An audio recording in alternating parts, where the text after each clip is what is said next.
numericals of exercise 2C. First numerical is a ball of mass 0.2 kg is thrown vertically upwards with an initial velocity of 20 meter per second. Calculate the maximum potential energy it gains as it goes up. Clear means एक ball है जो 20 metre per second के initial velocity के साथ upward direction में throw किया जा रहा है, तो हमको ये बताना है कि उसकी मैक्सिमम पोटेंशियल एनर्जी कितनी होगी. क्लियर, मैक्सिमम पोटेंशियल एनर्जी कहाँ पर होगी, मैक्सिमम हाइट पर होगी. क्लियर, तो मान लिया जब हमने इसको वेलोसिटी प्रोवाइड किया तो मैक्सिमम हाइट इसने कितना कवर किया, h, और जब मैक्सिमम हाइट कवर कर लेगा तो उस केस में जो फाइनल वेलोसिटी से कितनी हो जाएगी, 0. क्लियर, अब पोटेंशियल एनर्जी निकालना है तो पोटेंशियल एनर्जी के लिए हमको हाइट भी गिवन होना चाहिए, लेकिन हाइट गिवन नहीं है. तो हम क्लास 9 में इक्वेशन ऑफ मोशन से क्या जानते हैं, v² = u² + 2as. अब चूंकि यहाँ पर जो एक्सेलरेशन हो क्या है, acceleration due to gravity g. Clear, अब अपोजिट डायरेक्शन में है, डायरेक्शन ऑफ मोशन के अपोजिट डायरेक्शन में रिटार्डेशन हो रहा है, तो यहाँ पर क्या हम पुट करेंगे, -g, और डिस्टेंस कितना है, h. तो h के प्लेस पे h पुट कर देंगे तो हमारा इक्वेशन आ जाएगा v² = u² - 2gh. अब इसको हम डायरेक्ट यूज करेंगे. क्लियर, अगर जो अपवर्ड डायरेक्शन में मोशन हो रहा है तो. सो है फाइनल वेलोसिटी कितनी है, 0, इनिशियल वेलोसिटी कितनी है, 20, and 2 × g10 and h is h. Calculate करेंगे इसको तो हमको मिल जाएगा h = 20 metre. Means maximum height कितनी हो गई, 20 metre. Clear, now potential energy is equal to mgh. m is 0.2 kg given है क्वेश्चन में, g is 10 and 20 is equal to 40 joule. Means answer is 40 joule. Clear, second numerical, a stone of mass 500 gram is thrown vertically upward with a velocity of 15 meter per second. Calculate the potential energy at greatest height, the kinetic energy on reaching the ground, and total energy at its halfway point. Okay? 3 parts calculate करना है. First maximum height पे potential energy, and जब वो क्या है ground पे reach कर रहा होगा तो रीच करने से just before kinetic energy, and half way point पर क्या है, काइनेटिक एनर्जी और पोटेंशियल एनर्जी का सम. क्लियर, दिस इज योर, मान लेते हैं कि स्टोन है जिसको हमने वर्टिकली थ्रो किया. क्लियर, इनिशियल वेलोसिटी कितनी प्रोवाइड की, 15 मीटर पर सेकेंड. तो मैक्सिमम हाइट मान लिया जाए हमने, उसने h कवर किया. अब मैक्सिमम हाइट पे जो फाइनल वेलोसिटी हो क्या हो जाएगा, 0.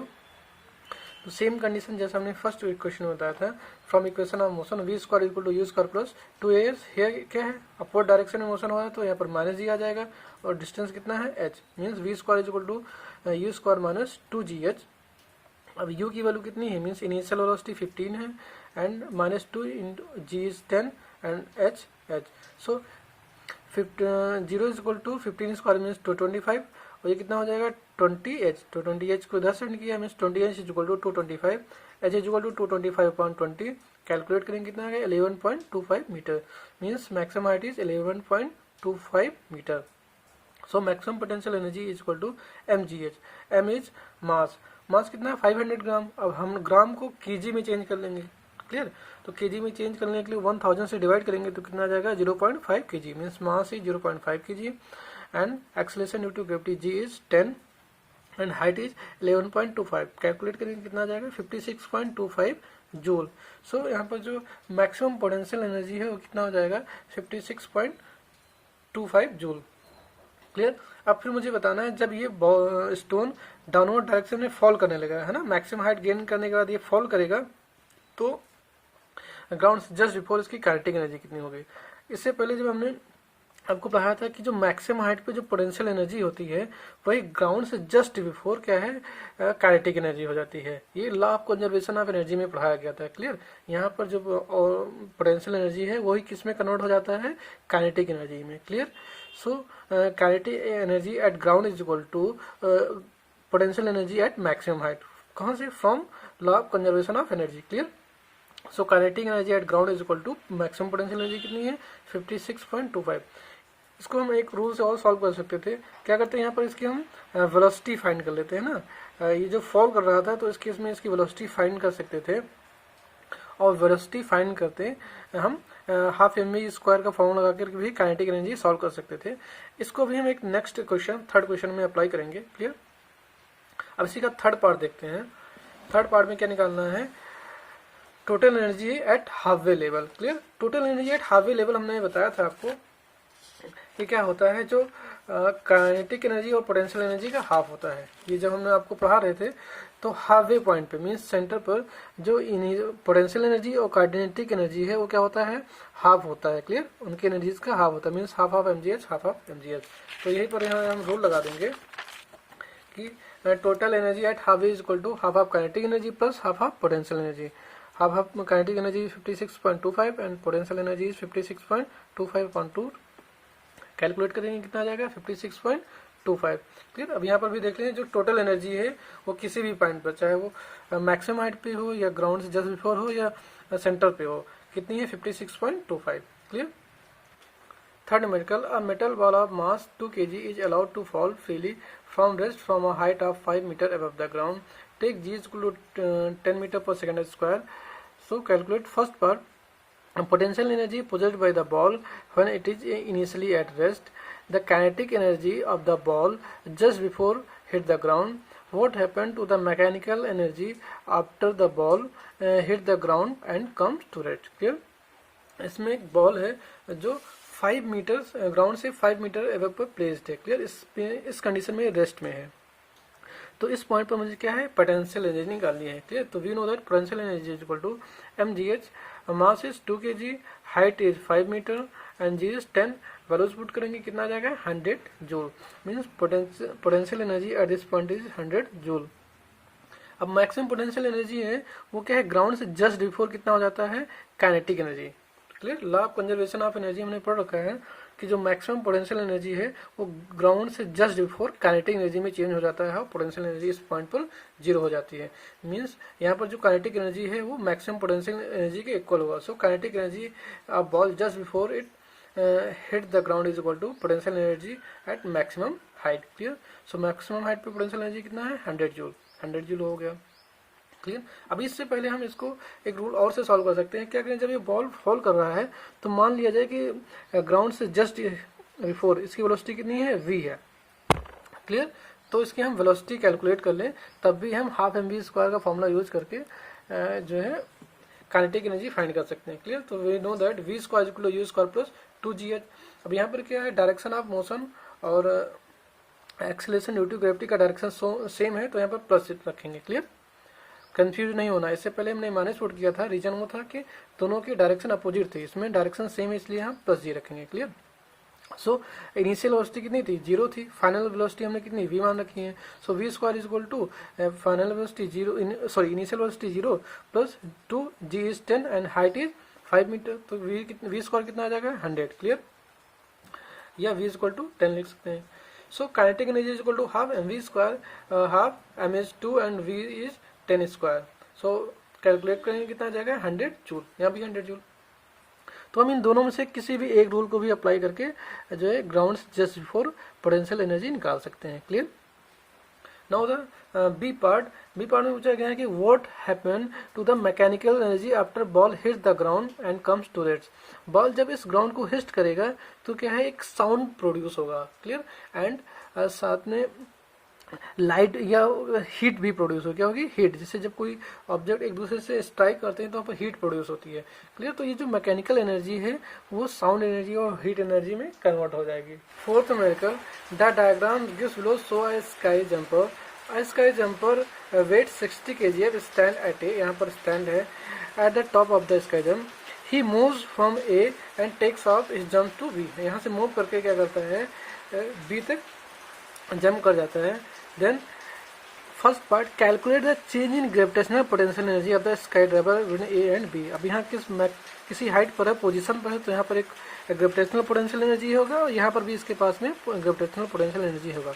तो इन दोनों के बीच में हमें चेंज कितना है ये बताना है। Clear, no 75% of energy in part A becomes kinetic energy at B. Calculate the speed at which hit sky driver at B. Clear, तो हमें ये बताना है कि इस पॉइंट बी पर कितनी स्पीड होगी अगर इसकी जो पोटेंशियल एनर्जी है, ठीक है, वो 75% काइनेटिक एनर्जी में चेंज हो जा रहा है। क्लियर, तो हमें चलो कैलकुलेट करते हैं। Change in gravitational potential energy means potential energy at A minus potential energy at B. Let potential energy at A is equal to mgha minus mghb. Ha is height of point A and hb is height of point B from ground. mg common कर लेंगे, means ha minus hb. m कितना है आपका 60 and g is 10, ha is 75 and hb is 15.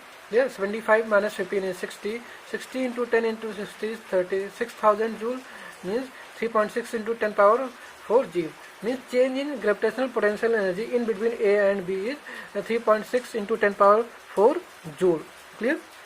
ये जी तो समझ में आ गया. अब क्या है, जो ये यहाँ की एनर्जी है वो 75%, पार्ट ए की जो 75% एनर्जी है वो क्या है यहाँ पर काइनेटिक एनर्जी में चेंज हो जा रही है. क्लियर? तो हमें इस पॉइंट पर क्या बताना है, वेलोसिटी बताना है. तो मान लेते हैं इस पॉइंट पर जो वेलोसिटी है वो वीबी है. So 75% energy in part one, part A is equal to kinetic energy at B. कितना हो जाएगा 75% 75/100 into 3.6 into 10 power 4. Kinetic energy means half m v square. Clear? Velocity हमने यहाँ पर कितना माना था, वी वी. तो कितना हो जाएगा v B square and mass is 60 into v B square. और उसको जब हम कैलकुलेट करेंगे तो कितना हो जाएगा, v B square is equal to 900 या v B is equal to 30 metre per second. So the speed of sky jumper at B is 30 metre per second. A hydraulic power station takes its water from a lake whose water level is at a height of 50 meters above the turbine. Assuming an overall efficiency of 40%, calculate the mass of water which must flow through the turbine each second to produce power output of 1 megawatt. Clear? एक turbine है, ठीक है, यहाँ पर, और hydraulic power station से water क्या है यहाँ पर इसके ऊपर फॉल कर रहा है. और कितनी हाइट है इसके बीच में, 50 मीटर. तो हमें ये बताना है कि एक सेकंड में कितना वाटर फॉल कर जाए जिससे इसका जो पावर प्रोड्यूस है वो कितना हो, 1 megawatt, means 10 power 6 watt. Clear? तो टाइम कितना हो जाएगा, 1 सेकंड में 1 मेगावाट प्रोड्यूस हो रहा है. इफिशियंसी कितनी है, 40%. क्लियर? तो we know that power is equal to क्या होता है, वर्क अपॉन टाइम. क्लियर? तो ये जो वर्क होगा, ठीक, वो क्या होगा, यहाँ पर जो पोटेंशियल एनर्जी है उसी के इक्वल तो होगा यहाँ पर. तो मान लेते हैं कितना हो जाएगा mgh. अब ये mgh टोटल नहीं कन्वर्ट हो रहा है, इसमें कितना है, इसका सिर्फ 40% कन्वर्ट हो रहा है. तो क्या कर लेंगे हम, 40% ऑफ mgh फाइंड कर लेंगे, है ना. ये जो वर्क हो रहा है ये सिर्फ 40% पावर में ही कन्वर्ट हो रहा है. Clear? So 40% of mgh upon t. अब m कितना है नहीं पता. क्लियर? 40/100 m गिवन नहीं है. g इज 10, h कितनी है 50 और time is 1 second and power is 10 power 6 watt. Clear? इसको जब हम कैलकुलेट करेंगे तो m की वैल्यू कितनी आ जाएगी, 5000 kg. क्लियर? मीन्स पर सेकेंड जो वाटर टर्बाइन के ऊपर फॉल कर रहा है वो कितना है, 5000 kg. Numerical 6. A bob of simple pendulum is imparted a velocity of 5 meter per second when it is at its mean position. To what maximum vertical height will it rise on reaching at its extreme position if 60% of its energy is lost in overcoming the friction of air. Means क्या है कि हम एक Bob को, simple pendulum के Bob को इन्हीं से मीन पोजीशन पर 5 मीटर पर सेकंड की स्पीड से वेलोसिटी दे रहे हैं. क्लियर? वेलोसिटी प्रोवाइड कर रहे हैं. तो ये किसके पास क्या है, काइनेटिक एनर्जी आ जाएगी. अब इस काइनेटिक एनर्जी के कारण ये कुछ हाइट कवर करे, है ना. जब इस साइड में जाएगा एक्सट्रीम पोजीशन पर तो अपने मेन ग्राउंड लेवल से या मेन पोजीशन से h हाइट ऊपर आ जाएगा.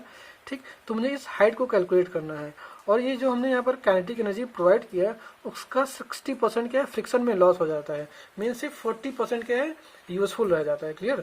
तो इसका मतलब क्या हुआ, जो हमने यहाँ पर काइनेटिक एनर्जी प्रोवाइड किया था, ठीक, उसका 40% किसमें चेंज हो जा रहा है, यहाँ पर पोटेंशियल एनर्जी में, और काइनेटिक एनर्जी 0 हो जा रही है. So 40% of kinetic energy is equal to mgh, है ना, पोटेंशियल एनर्जी के बराबर हो जाएगा. 40/100 and half m v square मान, ठीक है, v square is equal to mgh. अब m से m कैंसिल हो जाएगा. वेलोसिटी कितना है यहाँ पर, 5 है, तो 5 स्क्वायर. g की वैल्यू 10 है. क्लियर? और h हमें फाइंड करना है. सो इसको कैलकुलेट करेंगे तो h की वैल्यू कितनी आ जाएगी, 0.5 मीटर. मीन्स ये अपने इसकी हाइट की वैल्यू कितनी आ गई, 0.5 मीटर.